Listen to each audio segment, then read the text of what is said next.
round two. Okay, round two. This is for Ashley. Ashley says that I'm a narcissist, which I am. Absolutely, totally agree. And that I show my face too much, and I don't, you know, I guess address others as much, like videos of others and such, and things going on. It's mostly. Here's the reasoning behind that. One, I'm alone all the time anymore. I mean, there's no one else to film. And when I am around people, they usually don't want me filming them because, for whatever reason, they can't be around me, or not supposed to be, or something. I don't know. It's very confusing. It's also humiliating and frustrating. But anyway, so what it comes down to is what I want to confess, what I want to discuss here is, I've done a lot of heinous shit in my life. Those who know me know. I've since I was a little bitty boy up until probably 20 years ago, 30 years ago, something like that. Until I moved to Hawaii. I mean, like, my life changed when I moved to Hawaii, but I have done some evil, just straight up gnarly evil shit in my day. I regret that shit. I regret all of it. Can't take it back. There's nothing I can do. I'm not turning myself in. Something, Anyway, but the point I'm getting at is, when I was a kid, when I was coming up, like mafia figures and like prominent gang members, and gangs were taboo and it was a thing, like you were official if you were in a gang. Like, motherfuckers knew your name. And you didn't just hang out with a bunch of guys and join the gang. Back in my day, you had to stand in a circle of at least 7 guys and have the fucking shit kicked out of you for like 10 minutes. I mean, just beat the fuck out of you. Like, you can swing back if you want, but who are you gonna hit? Because it's like a hurricane. You're moving in a circle, just getting the fuck beat out of you. You go home, try to explain that to your parents and shit. Man. Now, all you gotta do, it's so ingrained in the culture from my generation, making it such a thing. It's so ingrained in the culture now that it's actually no longer taboo. Mom, dad, they're gang members. Kids, they're gang members. But anymore, you're like these motherfuckers are just, like, they don't get beat in. There's no ranks. There's no law. There's no honor. There's no, all they got to do is say they are. That's it. That's the official way to get in the gang these days. I am a, you know what I mean?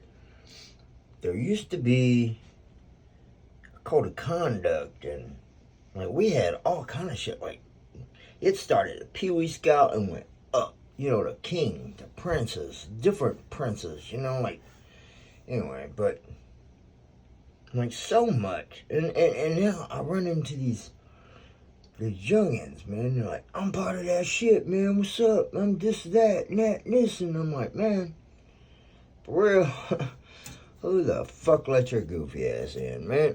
I just don't get it. I don't understand today's culture. I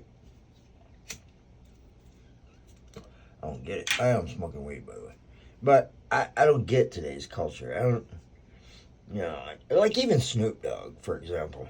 I mean, let's just say what it is. And I ain't hating on Snoop. I like Snoop, but he keeps calling himself a Crip and shit, and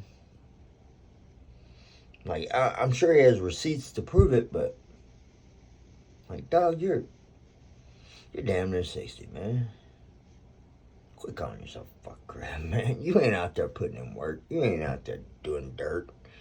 I mean, maybe behind the scenes you're funding something, but I mean, you ain't about that fucking life, man. What are you talking about? You a crib, man. Shut the fuck up with that shit. That's like me continuing to say I'm part of this organization that I grew up in. I won't spit it out because that's none of anybody's business. But,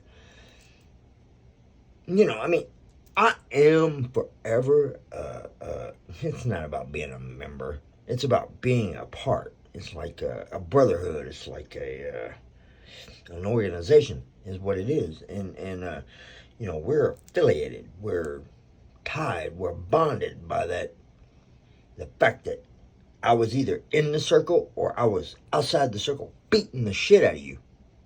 Beating you in. I mean, love. You know what I mean? It's different. It's different. When I go to prison, hell, goddamn right before I'll rat on you. You know what I'm saying? That kind of shit. Would I stab a motherfucker who betrayed you? Fuck yeah, I will. Ride. Will I guard? Will I continue to guard? Will I make sure everything, all that shit. You know what I mean? Like loyalty, honor, trust, obeying. To a certain point. Anyway, I'm just rambling now, but I guess what I'm getting at is, I think today's little gangbangers or whatever they call themselves, these unorganized, everywhere motherfuckers, white suburbia, fucking gangbang motherfucker. I'm a creep. Motherfucker, you driving a Ferrari. Shut up. You're 16. Your mommy did. Man, shut up. Man, whatever. But now I did know one old boy whose family wasn't the richest in our community. He was a white boy. Like, they owned everything. Newspaper, they built the jet, all that shit. They put his name on everything. I mean, he's the face of as far as, like, financially, he's the face because of the underage taxes, that shit. But, shit, I think he's doing like 30 in the Fed right now. I mean, I asked him one time, I said, bruh, you're richer than God. What are you doing? And he said, I'm a fiend and I will rob. Famous last words. I mean, this dude will beat you the fuck down too, man. He ain't fucking around, but richest fucking dude in the world that I know of. I mean, in my world. And straight thug, was born that way. So it ain't about where you're from. It's about, like, what's in you. You know what I mean? Who are you? What do you want from this? What are you expecting from this lifestyle? And I mean, I'm not saying tattoo your fucking face and run out in the streets and be like, I'm a blah, blah, blah, blah, blah. Because I don't get that shit, man. You gotta be a certain individual in my eyes to get away with a face tattoo, because who's gonna call you on it? You know what I mean? Now, if you're 14, 16, and you're just getting up there and you got some fucking bullshit tattooed because Post Malone did it, man, I'm taking your wallet, bro. You ain't shit. Fuck you. Anyway, that's the end of my rant. And Ashley, if you watch this, I did the whole thing staring at a roll of toilet paper and never once showed my face. Hey, I appreciate you last night, your time, your camaraderie, and, everything else. I appreciate you. You're a good friend, and, yeah, thank you. Thank you very much. That's all I need to say. Thank you.